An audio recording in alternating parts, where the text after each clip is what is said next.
In Africa, death has a distinct scent. It is not merely the stench of organic decay, but a heavy odor that clings deep in the throat and lungs, refusing to leave until it mixes with everything, even the damp soil of the morning. But on that cold dawn in the Ngorongoro Crater, the scent was not the trace of an ordinary hunt for food. It was thick and suffocating, born of a brutal massacre that silenced even the birds. There, on blood-stained tall grass, two gigantic lions lay asleep. Their sleep was not light or cautious, but a deep, crushing slumber of two exhausted beasts, as if every drop of strength had been drained from their mighty bodies. Around them was a scene of absolute chaos. Torn carcasses of lionesses who had fought to their last breath to protect their offspring, and worse still, the small broken lifeless bodies of lion cubs. An entire lineage, a genetic legacy built across generations, was erased in a single night of calculated terror, simply because it did not submit to the new kings. Yet among the tall grass, hidden and trembling with fear, two golden eyes watched. A single cub, the only survivor. The rangers observed the scene from afar, binoculars in hand, without interfering in the law of nature. But deep inside, they hoped the tyrants would not find the hidden survivor. Fortunately, they did not. A few years later, those same rangers gave that fortunate lion a name, Mazimu wa Bonde, the ghost of the valley in the local dialect. The name was no coincidence. Mzimu did not survive because he was fast.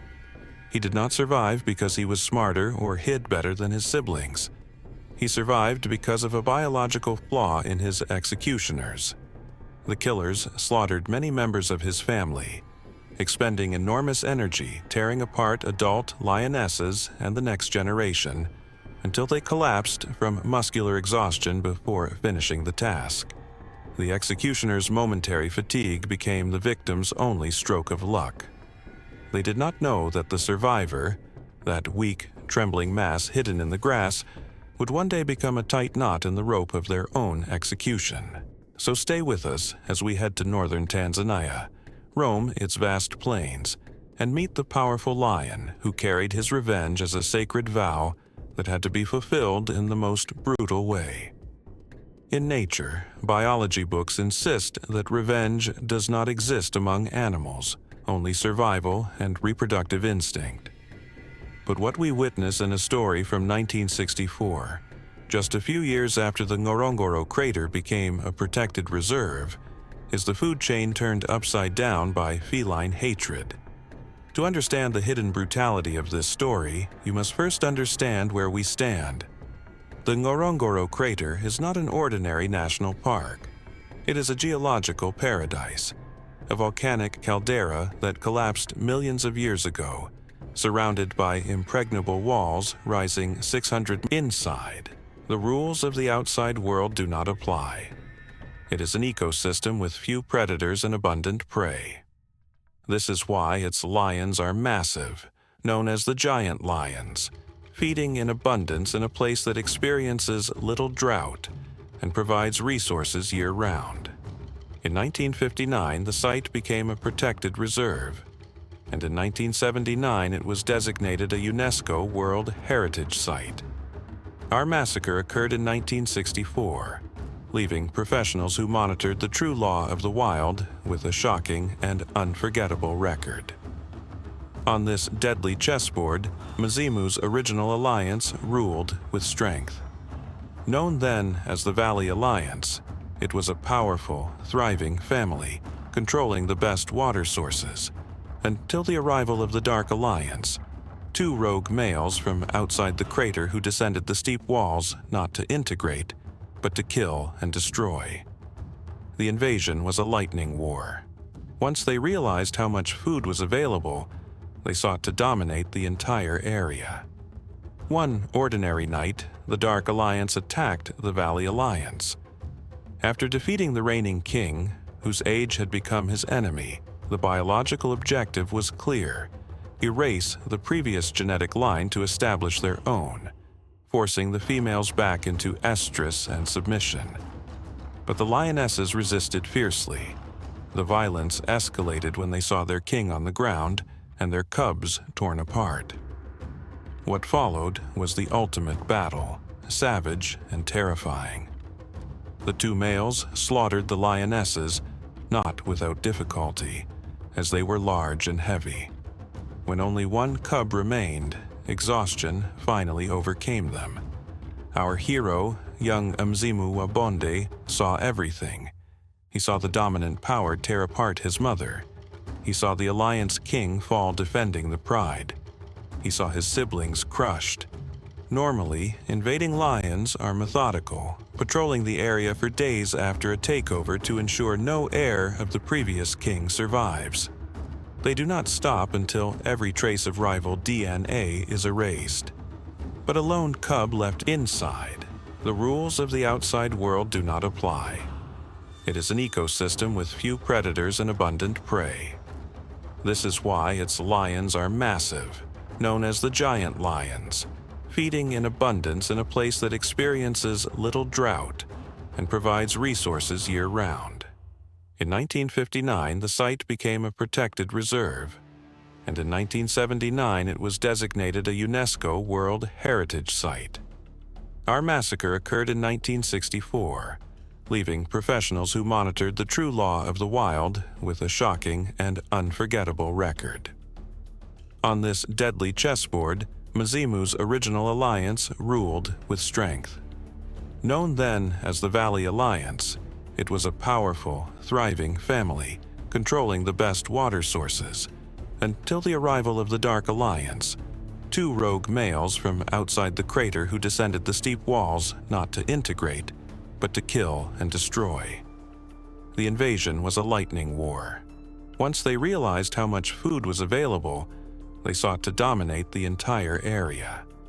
One ordinary night, the Dark Alliance attacked the Valley Alliance. After defeating the reigning king, whose age had become his enemy, the biological objective was clear: erase the previous genetic line to establish their own, forcing the females back into estrus and submission. But the lionesses resisted fiercely. The violence escalated when they saw their king on the ground and their cubs torn apart. What followed was the ultimate battle, savage and terrifying. The two males slaughtered the lionesses, not without difficulty, as they were large and heavy. When only one cub remained, exhaustion finally overcame them. Our hero, young Mzimu. Traditional biology tells us that nomadic lions seek alliances with brothers or cousins to overthrow established kings. But the jungle equation does not account for hatred. Mazimu had no interest in alliances, territory, or females. Only revenge drove him. Then, on a cold, foggy morning, the wind shifted. Mazimu felt no fear. He felt the cycle complete. He was no longer the helpless victim. He was the legendary creature raised in secrecy by the crater, nourished by hatred. It was 1968 when he descended into the central region, where the Dark Alliance still ruled two prides. Mzimu did not mark territory or announce his arrival. His invasion was silent, direct, and lethal. He did not want land or females. He wanted only the heads of the lions who destroyed his pride. He found the first member of the Dark Alliance alone, drinking from a muddy pool, an aging king, heavy, slow with age. Perhaps he recognized something in those golden eyes approaching without hesitation. He roared to summon his brother, but it was too late. The clash was thunderous. This was no ordinary fight of testing strength. It was a calculated execution. Mzimu completed the first phase of his revenge. The noise and fresh blood drew the second member of the alliance, who erupted from the grass like a demon, roaring with fury. Larger than the first, slightly younger, they collided in a brutal duel, a dance of giants armed with claws and fangs. For moments, the seasoned lion seemed to dominate, but with a swift, precise strike, Mzimu turned the tide and killed his enemy. he emerged wounded, badly wounded, but still standing. Silence returned to the crater, heavier than ever. 2 giant lions lay dead. The invading tyrants who ruled with iron claws became food for vultures. The ghost of the valley stood beside them, wounded, breathing hard, victorious. He was no longer a ghost, he was king. He returned to his land and females. Revenge complete, he did not repeat the massacre he endured. He joined the lionesses cautiously, avoided the cubs, and waited for estrus in its natural time. He refused to repeat the pain he had suffered, a scene that stunned observers worldwide. They achieved many accomplishments and imposed power and dominance on every path they crossed. But the group of young males, eager to control and to prove their right to rule, could no longer stay united. Anger spread through the land, and each lion showed his ferocity, baring his sharp fangs in preparation for battle. They were known as the Skybed Coalition, Skybed Lions. They were a dangerous group of lions who, eventually, had to break their peace. Their calm was shattered, and they moved in different directions. This split brought far more challenges than expected. The unity that once brought great victories could no longer be rebuilt, and all observers of this coalition remembered their golden era. But even the greatest kings cannot escape their fall when destiny has already written it. Today, we take a thrilling journey to uncover the strength and domination of the Skybed Lions, the coalition that dedicated its life to conquests, battles, and death. It was the end of 2007 and the beginning of 2008 in Kruger National Park in Africa, home to many powerful lions. Among these lions was a great pride, known not because of its males, but because of the number of lionesses. There were about 12 females ruled by 3 dominant males who shared the crown peacefully for years, until late 2007. Once the cubs were born, the land filled with their voices. The pride now had 12 cubs, all of them males. When they reached 1 year of age, curiosity led them to explore the surrounding territory. 3 of them wandered far from their pride, and they were killed by the terrifying Mapogos. After their death, the remaining 9 stayed inside the pride, needing protection to grow strong enough to defend themselves. The 3 ruling males decided to move the pride far away, avoiding battles with other lions until their cubs were older and more experienced. They needed strong male heirs. Ensuring their survival was a priority. They could not risk losing more sons. Time passed, and the young lions finally had to leave their pride and stop depending on their parents for food and safety. The 9 brothers formed a powerful coalition and began conquering land and lionesses to spread their genes and control nearby territories. Their large number worked in their favor. They won battles with ease, conquering 2 prides in just 1 year. After settling near the Skybed Bridge, they received the name Skybed Coalition. The Skybed Lions showed exceptional strength and unity. Their shared power allowed them to take key territories, expel rival males, and control several prides. This dominance guaranteed them vast hunting grounds and mating opportunities, critical for survival and reproduction. At the peak of their rule, the Skybed Coalition controlled over 200 square kilometers, including the rich hunting grounds of Savuti Marsh, filled with buffalo, zebra, and wild prey. Their cooperation in hunting and defending territory was unmatched. Their large number drew huge attention, not only from locals, but also from park visitors. The coalition lived in great peace until small conflicts started between the brothers. They realized these disagreements would grow violent, and they might soon fight or kill each other for power. To avoid deadly battles and prevent losing their territory, the Skybed Lions decided to split. But they did not know that this separation would weaken them and mark the beginning of their downfall. 5 brothers stayed near Kruger National Park, and 4 left to Timbavati Reserve near the border. The 4 lions conquered a pride with many lionesses and cubs ruling for some time, until enemies appeared. They soon realized that battles had been much easier when the coalition was united. Their great number was the deadly force that once guaranteed victory. Bonde, one of the 4 lions, went patrolling in Timbavati. His brother stayed with the pride, but he never returned. After long searches by wildlife observers and park rangers, he was never found. They believed he fell into a poacher's trap because the area was quiet, with no signs of lion fights. His body was never discovered. Months later, the remaining 3 brothers learned that the Northern Skybed Coalition was close. They trapped one lion walking alone and killed him. But the other 2 surprised them and killed one of the northern lions in revenge. After both sides retreated, the land became quiet again. Neither coalition wanted to lose more brothers. Later, the remaining lions from the northern group attempted to expand their territory, hoping to forget their losses. But they underestimated the enemy, 3 experienced and powerful males. Defeat was certain.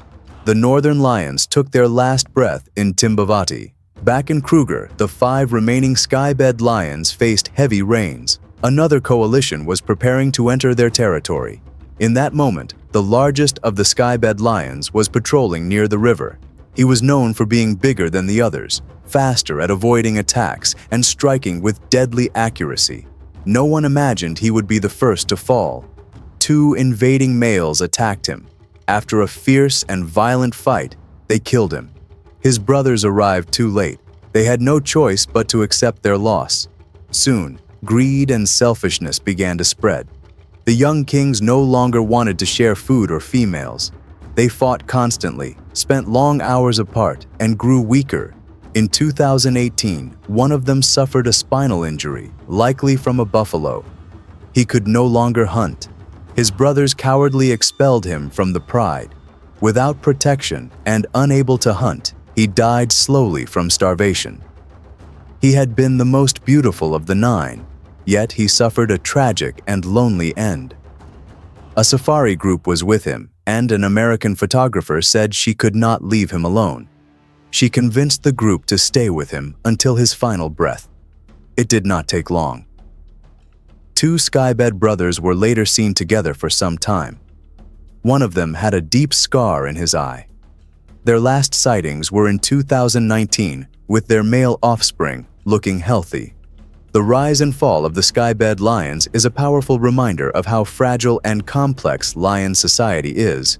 Their story highlights the importance of unity, cooperation, and strategy in maintaining dominance. Although their rule ended in tragedy, the legacy of the Skybed Coalition remains, an unforgettable chapter in wildlife history, and a striking example of how the animal kingdom constantly changes. Lands of thirst and blood, lions versus hyenas, an unforgettable battle. Silence the noise of the world around you, adjust the volume to match the thrill ahead, and get ready to embark on an epic journey, a wild tale that surpasses any animal conflict you've ever heard of. In the heart of what is known as the Horn of Africa lies a harsh land where rain rarely dares to fall.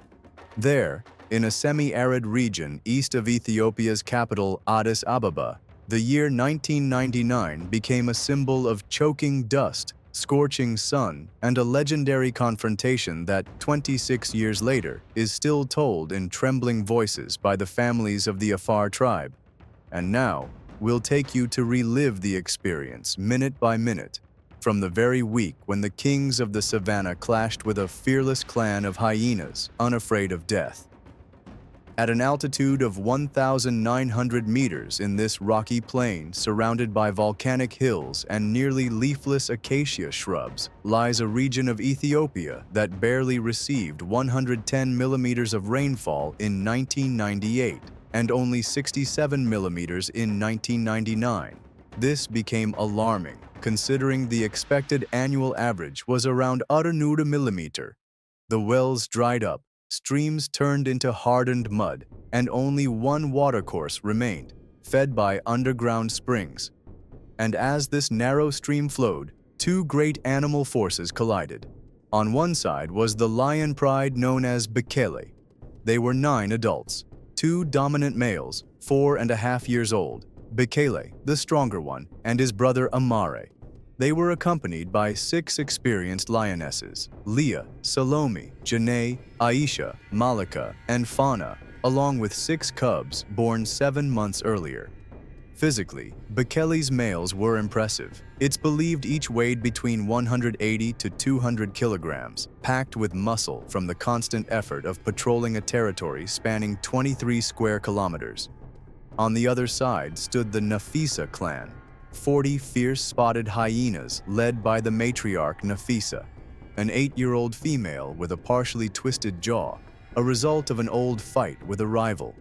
Among her top lieutenants were Zuri and Halima, large females, each coordinating up to 12 huntresses. Contrary to the folklore that paints them as mere scavengers, spotted hyenas are powerful hunters with exceptional tactics. Their greatest strengths are coordination and vocal communication. Their loud laughs carry encrypted messages about the size of a rival group, a spotted prey, distance, or even social rank. While science only confirmed this in 2004 through studies by behavioral scientist Dr. Miriam Jida, the Afar tribe had long understood it simply by observation over generations. As for the bloody confrontation to come, it's likely that the dry summer of 1999 had the greatest influence, especially with scorching midday temperatures reaching 43 degrees Celsius. At that time, dozens from the Afar tribe were walking in a single line toward Gudo to fill their water bags. They had chosen that time of day because predators would typically be hiding from the sun, resting in the shade. But something broke the pattern that day. Shadows lurked. Scouts from Nafisa's hyena clan were already there, exploring the stream and scoping out opportunities. Something was stirring. They were restless. The men of the tribe had always fortified their territory and placed sentinels at night for their safety. These sentries constantly watched the silent war waged between the region's apex predators. That night, a warm breeze carried the scent of a decaying zebra, killed at dawn by the lions, who had eaten their fill. But for the hyenas, the smell meant opportunity. The clan advanced, hoping to share both land and the kill with the feline kingdom. By dawn, the lions and hyenas were already dangerously close to one another. The hyena matriarch was accompanied by 12 strong fighters, facing the carcass, insufficient to feed the entire clan. So she advanced toward the lion cubs. The drums of war sounded, driven by hunger. As the sun neared the horizon, the hyenas formed a semicircle and began barking in short, rhythmic bursts, testing the nerves of their enemies. The male lions of Bekele took a step forward, ready for confrontation. A skirmish broke out. No casualties yet, just a test of strength and tactics. But the bloodshed was clearly coming. Then the hyenas pulled back, as if they decided to hunt elsewhere. 2 more days passed. The wind shifted, carrying the scent of a coming storm. The sky finally granted rain. It was time. But the rain wasn't enough to fill the rivers. That stream remained the only source of water and relief. Later that evening, just after sunset, Amare and Bekele led 4 lionesses to the water stream to quench their thirst. Meanwhile, Halima led 18 hyenas to the opposite bank. But the hyenas were bold. They didn't want to share land with lions. They drew closer. Amare roared, his voice tearing through the descending night like a blade.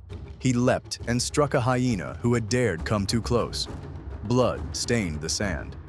It was the first kill. The hyenas retreated, but tension grew. Revenge was near. From a distance, the Afar tribespeople watched, knowing something major was about to unfold. The next day, rangers from the local reserve visited the tribe to deliver water and supplies. Though the rain offered hope for crops, people couldn't wait for the land to grow again. The locals reported everything to the guides. They said, "A war is unfolding between the hyenas and the lions. We're watching everything."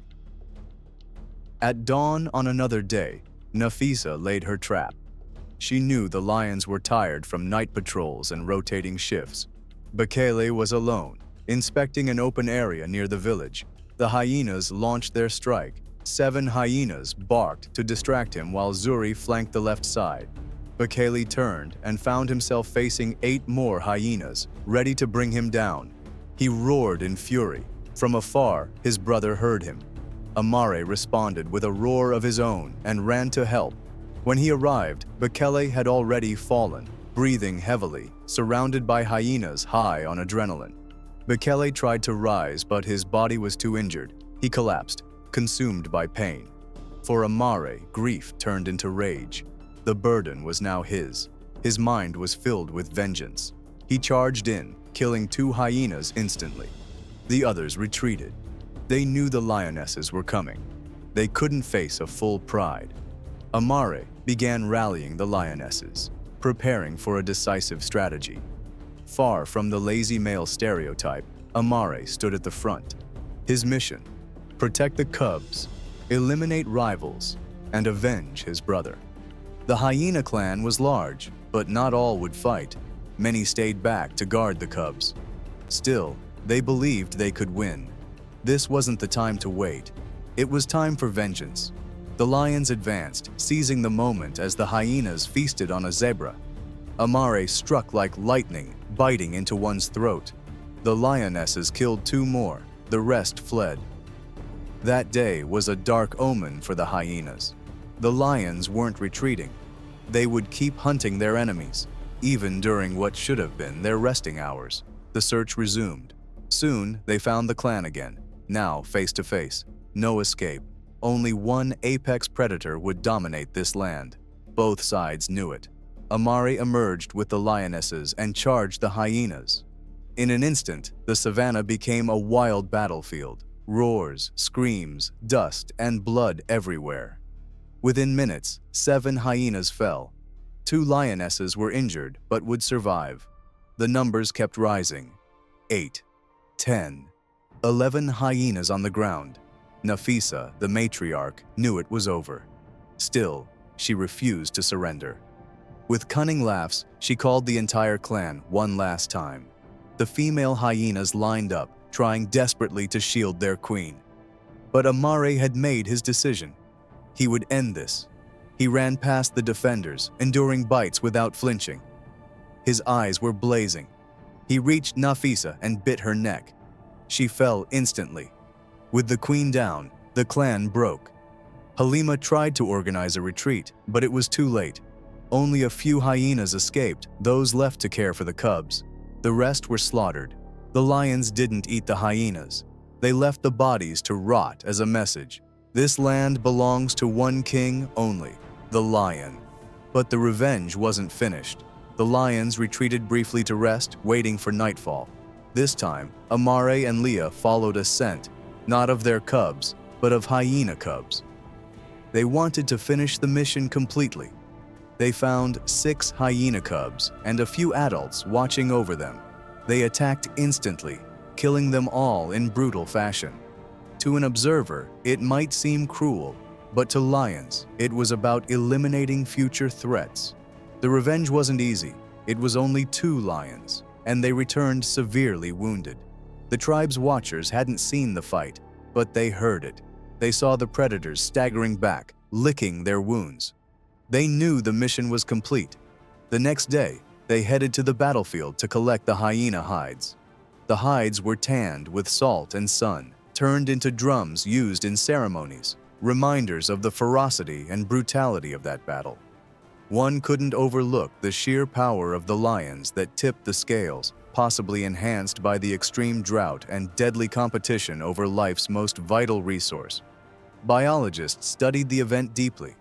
When they heard the story, researchers Jeremy and Carroll released a final report in 2001 in the African Journal of Carnivore Behavior. It concluded, highly social groups can be defeated if they underestimate the raw strength and familial cohesion of rival alliances, especially during severe droughts when every drop of water comes at a deadly cost, a cost paid in blood. In the vast spaces that serve as a stage for competition, for the fight between the largest cats on Earth, where the soil and air are dyed red with blood, predators confront each other to prove their strength and dominance, and to declare the place a kingdom for the fiercest and strongest among them. Among these cats emerges the era of the fiercest lions, a group that fears nothing, named the Mapogos Alliance. dominated and led by the most ferocious lion in modern history, who made his name a legend of brutality and violence throughout the kingdom. He is the lion nicknamed Mr. T, or Satan, who left with his brothers to the Sabi Sand Reserve and established their own alliance. They waited to master hunting skills, strengthen their bodies, and steal others' prey before they occupied all parts of the reserve and wrote their terrifying, bloody history. Mr. T was the strongest of the group despite being the youngest, and was followed by his closest brother Kinky Tail, in addition to his other brothers Makulu, Rasta, and Pretty Boy. Mr. T relied on killing any dominant male he faced in the place in his way to expand in the reserve. Even he did not spare the young cubs or the females who refused to submit to him for mating. He killed them in the ugliest ways, to the point that he competed with his older brother Makulu for ruling the place, and a violent fight broke out between them that ended with the division of the group and Mr. T leaving the alliance with his subordinate brother Kinky Tail. The brothers headed east to control the northern and eastern part of the reserve, where the strong duo guarded their lands against many intruders who had the audacity to come.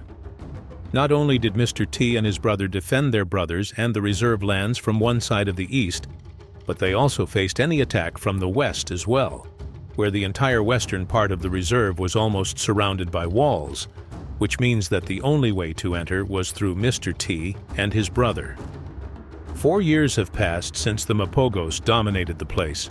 In this calm, a significant challenge awaits the two brothers as they face a new coalition of lions in the area. This challenge, posed by the Majingalanes Alliance, is one of the toughest battles these energetic, vibrant, and cunning young lions will encounter. The brothers set a trap for one of these 5 lions when he was wandering alone in the place. Then they surrounded him and killed him in a terrifying and fierce way. In the evening, the rest of these angry lions began to challenge and roar throughout the place to avenge the death of one of their brothers. Kinky Tail accepted this challenge and went arrogantly with his great strength to face them, to face the 4 lions. But the majority overcame the courage, and the Majingalanes Alliance was able to kill him in the ugliest way. He was literally torn and bitten in a way that expresses the severity of their anger at the killing of their brother. And some photographers who captured this fight said that they literally heard the sound of his spine breaking. And when Mr. T arrived at the place at the call of his brother, he tried to skirmish with the angry lions, but he realized that he would not be able to compete with this strong young alliance. Then he left the place after being chased, but he survived and headed towards his brothers. While this new alliance declared control over the north and east, Mr. T had arrived at his brother's control areas in the south, who simply received him, without being expelled or fighting with Makulu again. After a brief period of calm, Mr. T returned to his usual brutality, and tried to mate with some of the lionesses who refused to submit to him. So he expelled some of them and killed the other and killed most of the cubs, in front of his brothers, who did not move to confront him and prevent him. Then he took over and became the leader of the group. After settling in the place, the Majingalanes lions resumed their attack on the Mapogo's control areas, and they succeeded in killing 2 of the Mapogos, namely Rasta and Pretty Boy, and the other 3 remained, led by Mr. T, who fled the place for survival. Age advanced in the 3 lions, and their situation became threatened by many young alliances that are expanding in the place. Hunting has become difficult for them, and aging has worn them out. And indeed not much has passed before a new alliance called Tsalala arrived, and pounced on Mr. T and his brothers, the latter who fled with them from the place. But the alliance followed him until it surrounded him and started fighting with him. It was a fight of life or death, and he kept fighting with all ferocity and strength to wriggle out of them. And despite his many wounds, he remained steadfast, replying the bites and blows, with his body thickened with wounds. But in the end, he fell victim to fatigue, and his strength faded, and the lions pounced on him, tearing all parts of his body. To end with his death, the legend of the fiercest lions in the Sabi Sand Reserve and Africa, who wrote headlines of brutality, terror, and control that will never be repeated. While his brothers Scar and Makulu retreated as far as possible from the place to save their lives, their era later ended due to old age, lack of food, surrender to weakness, and death.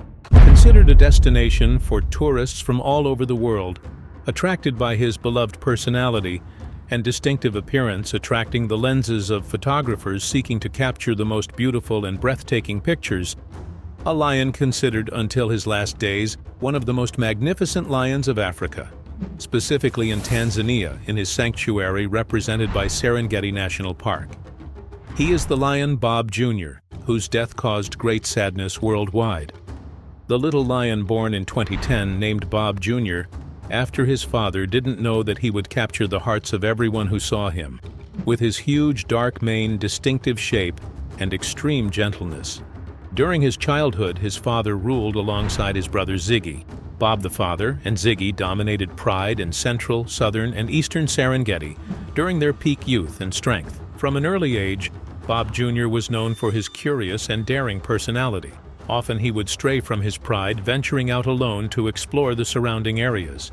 However, this adventurous spirit also landed him in trouble once, as he went missing for several days, causing concern for the park rangers.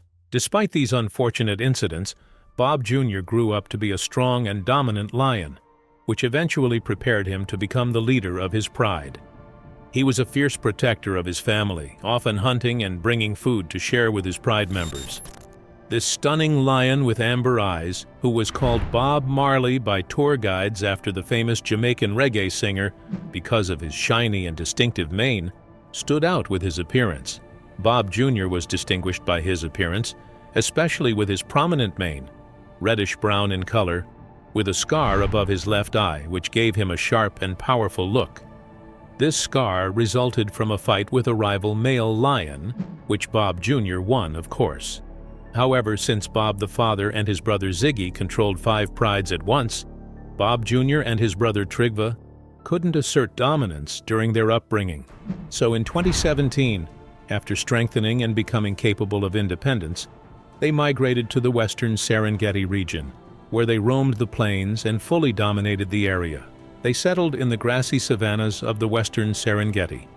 This area had previously been closed by the park for approximately 25 years for cheetah breeding.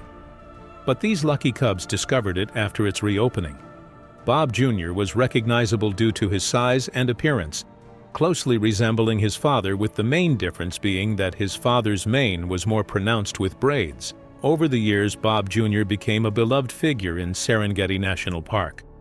Visitors came from all over the world to see him, and he sometimes approached their vehicles spontaneously and gently, allowing them to capture amazing close-up photos of him.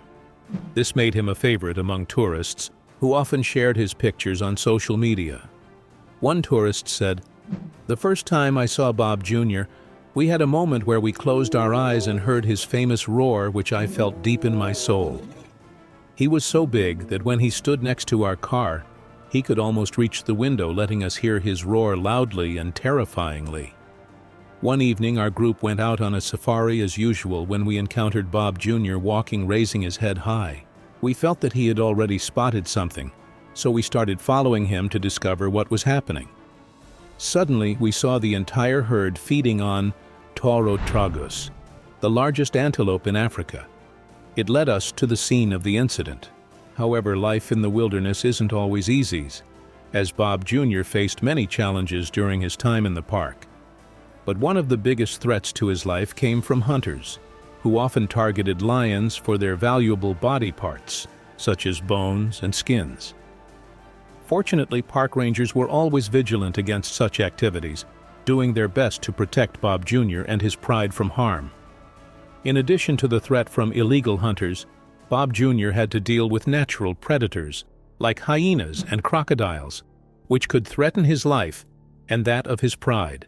Despite being a skilled hunter and fighter who could defend his family as best as he could. As Bob Jr. aged, signs of aging began to show on him. His once strong body weakened, and he was no longer able to hunt as effectively as before. Nevertheless, he remained a respected and beloved leader among his pride members, who continued to look up to him for guidance and protection. The violent death of Bob Jr. made headlines on March 11th of this year, 2023, as he was killed in a fierce attack by younger rivals known as the Saba-Bora Alliance, believed by some to be his own cubs who were expelled from the pride at a young age, while others believe they crossed the Kenyan border to defeat all lions standing in their way. Indeed, the younger males set their sights on Bob Jr. to challenge him in a fierce fight that ended his life as he defended his territory in the eastern Samatu-Copias plains. The attack by these young lions was extremely violent. They didn't merely make him flee or simply drive him away, but intended from the start to end his life and make the place tremble with their unfamiliar dominance and ferocity, though he fought as he should until he breathed his last breath. It is also believed that Bob Jr.'s beloved brother, Trygve, was killed in separate but apparently coordinated attacks, according to Freddie Shirima, the Conservation and Protection Officer in Serengeti Park. Since then, Bob Jr.'s legacy lives on in the memories of all who knew him worldwide, in the many photos and videos taken of him during his time in the park. He was a symbol of Serengeti's beauty and magnificence, and his departure is a reminder of the fragility of life, even for the mightiest creatures in the wild. He was a lion who captured the hearts of many, a strong and courageous leader who protected his family from human and animal threats. His death is a tremendous and painful loss. In today's video, we'll delve deeper into the magnificent African wilderness to explore the strongest lion alliances ever. Sixth, the Birmingham Boys. In the rugged northern Sabi Sand area of Kruger National Park, a group of lions known as the Birmingham Alliance established their presence. Each member had a unique personality, symbolizing strength and resilience in the African wild. Initially, Nsoko, nicknamed Blondie for his impressive blonde mane, took the lead as the eldest and fiercest. Naturally, Nsoko assumed his leadership role alongside his strong brother Nhenha, brave warrior Tino with broken teeth, and mischievous and aggressive Mfumo, named after a legendary villainous character. They cooperated as blood brothers to protect their territory and secure food collectively. However, life for the Birmingham Lions wasn't always unified. It was a mix of competition and desire for solitary rule. Battles erupted over mating rights and dominance, leading to violent conflicts within the coalition with severe consequences that eventually scattered this powerful alliance. Fifth, the Notch Coalition. The Masai Mara region, with its vast golden plains and immense animal diversity, witnessed a unique lion lineage known as the Notch Coalition. This group of 6 strong males, led by the grizzled male Notch, were angry siblings filled with bloodlust and hunting prowess. Their harmonious teamwork made them elite hunters who decimated many wild animals, including zebras with their high speeds. Their secret weapon was their thrilling collective action. Their roars echoed like thunder across the plains, signaling dominance and power and clearly expressing their bravery and control over the area. Led by Notch and his fierce sons, they were always effective attackers and seasoned warriors in battles. Spanning over 1,000 square kilometers, their prey-rich kingdom was highly contested by other beasts. Thus, it was inevitable that this kingdom would fall. As Notch aged, signs of weakness appeared, and his roar turned to whispers. He stayed close to his sons, trying to survive as long as possible before his reign broke forever. However, some sons fell in battles, and others disappeared for unknown reasons, hastening the end of this coalition that left its mark and genes across Masai Mara that will undoubtedly re-emerge in strong alliances. Fourth, the Matimba Lions Coalition. The formation of the powerful Matimba Coalition and its emergence in the Sabi Sand area was a very frightening era, which lasted from 2010 to 2017. These 6 lions were famous for their strength and ferocity, forming regional invaders, aggressors, and usurpers of many lands from other lion coalitions. This group originated in the Ngala Reserve, where their journey of dominance began in 2010 when they moved to Manyeleti, successfully expelling the dominant lions to establish their own territories and lands that extended across Kruger National Park to Ngala Reserve and onto Sabi Sand. The strategic decision by this coalition to move not only showed their adaptability, but also their understanding of the surrounding environment and how to take the best steps for dominance and expansion. The Matimba Coalition's ability to work collectively in coordinated hunting operations played a crucial role in their success.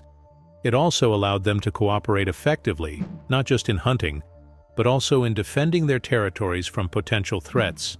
However, internal divisions and the mysterious disappearance of one of the lions named Nduna in 2012 led to a shift in Matimba's strategies. By 2013, conflicts within the coalition, along with the emergence of young lions, led to a split into two factions: the northern Matimbas, which included Shaka, Slit-Nose, and Whiteface, and the southern Matimbas, which included Hairy Belly and Ginger, known for their hostility and frequent clashes with rivals.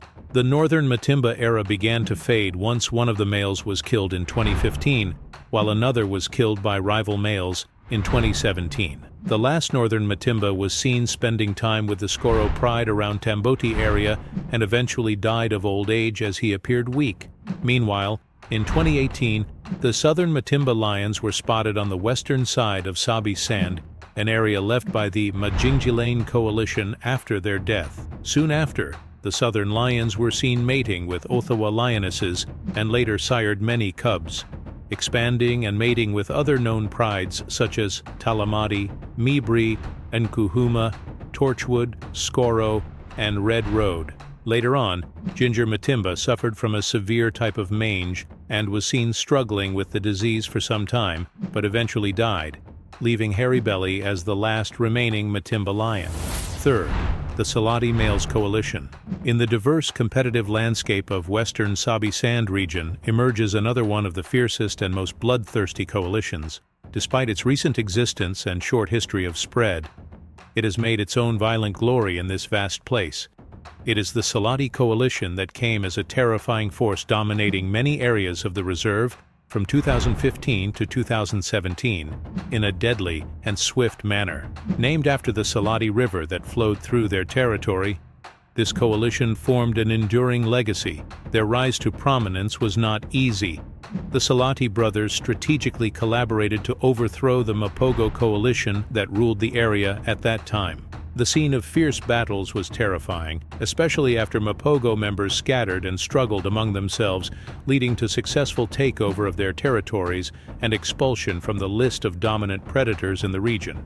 The unity and strength of Salati coalition became the cornerstone of their clear dominance, embodying sophisticated strategies of lion societies. For 2 years, the Salati males held their territory with an iron grip. They sired many cubs and reinforced their status as formidable and terrifying predators that are difficult to confront. However, their reign was not without challenges. Territorial disputes arose from other coalitions that began to emerge frequently in the area, forming the kind of massive competition for place like the Majingilane and Birmingham males, which were constant threats. In addition, some internal conflicts within the group's entity led to one of the lions leaving the coalition in 2016. The tragedy for the coalition increased in 2017 when a member of the coalition fell victim to attacks by Matimba and Majingilane lions, while another succumbed to illness, leaving the remaining 2 Salati brothers in a clear state of weakness, as their strength was in their union. The younger lion persevered for a short time, but eventually faced too much challenge and competition that led to his overthrow by the Birmingham males in 2018. This marked the end of the strong Salati coalition. Secondly, the Majingalanes coalition. The Majingalanes coalition gained a terrifying reputation in their movements and incursions into territories and occupying areas, where this coalition's lions always moved towards their goal without ever deviating from their path. They were raised in Manyaleti Reserve, where they were known for their skills in hunting large prey, especially buffalo. After this quintet coalition's cubs were born between 2004 and 2005, they set out on their own in 2009, heading south towards Sabi Sand. Their choice to stay together played an important role in asserting their presence and enhancing their status everywhere they set foot. Therefore, they always roared on their way of migration, looking for new challenges to test their immense strength. Tsalala Pride was the first group targeted by the Majingalanes. They caused many victims who tried to confront them. Only the 4 younger lionesses along with their mothers managed to survive. By 2010, the 2 adult lionesses had surrendered to the coalition and chose to mate with what was previously considered the enemy. In this harsh environment, the law of survival of the fittest prevailed for the group and the strongest to ensure the continuation of the herd. The Majingilana's lions became stronger and more violent, with a darker and thicker mane that indicated their immense strength, gradually dominating more territories. This dominance continued for more than 7 years, representing an important chapter in the pages of glory they wrote over the years. They firmly controlled a vast area of Sabi-San Reserve estimated at 26,676 hectares during the peak of their influence. Firstly, the Mapogo Alliance. We've reached one of the most ferocious alliances that dominated and marked their territory and history with blood. With a group of massive, fierce, and battle-scarred lions known as the Mapogo. This terrifying group of males born in South Africa, specifically in the vast Sabi-Sand area of Kruger National Park, was one of the most fearsome types of lions over the years, from 2004 to 2012. This alliance was famous for its unprecedented strength and violence and its unparalleled killing methods. They also controlled an area of about 70,000 hectares. What distinguishes the Mapogo Alliance is its harsh reputation, which led to a bloody history documented by killing more than 100 lions and cubs in just 1 year, a number that could be higher considering the vast areas they patrolled. At its peak, the alliance consisted of 6 fierce males, had a special impact on the place, and did not distinguish between a cub of their offspring or their brother's offspring. They killed for the sake of killing only, with an insatiable hunger for violence and blood. In the early months of 2004, 5 cubs, along with the veteran warrior and leader Makulu, left their pride to begin a series of challenges to survive in the wild. In addition to learning exciting hunting and killing methods, they formed a formidable bond through their unity, staying together, thereby increasing their chances of survival. After gaining strength and becoming successful and skilled hunters, they set out to dominate and discover their immense power. Their large size and excellent experience in taking down huge prey enabled them to face the fiercest competing beasts, especially other lion alliances coveting their place. They also demonstrated their ability to adapt and excel in overcoming challenges in their vast territories. On March 16, 2012, a pivotal moment in the overall competitive landscape of the Sabi-Sand area was revealed when a new alliance of 4 male lions known as Salatis entered the territory controlled by the Mapogo lions. This marked the beginning of a significant shift in the region's balance of power. Many challenges emerged at that time, especially after an internal conflict led to the fragmentation and division of the alliance. In another decisive confrontation, a group of powerful Majingalani lions appeared and began trying to overthrow the Mapogo members through their tactical prowess and ferocity. The youthfulness and vitality that were one of the reasons for their ability to face the terrifying Mapogo. The fall of alliance members one after another, especially Mr. T, marked a turning point in Mapogo's dominance. The last 2 lions from the group, Old Makulu and Pretty Boy, found themselves engaged in a fierce confrontation. It led to their withdrawal into Kruger National Park's territory, trying to stay away from danger as much as possible. However, they faced Kruger's lions, who eventually overthrew them, declaring an end to an era of one of the most brutal and bloody lion alliances.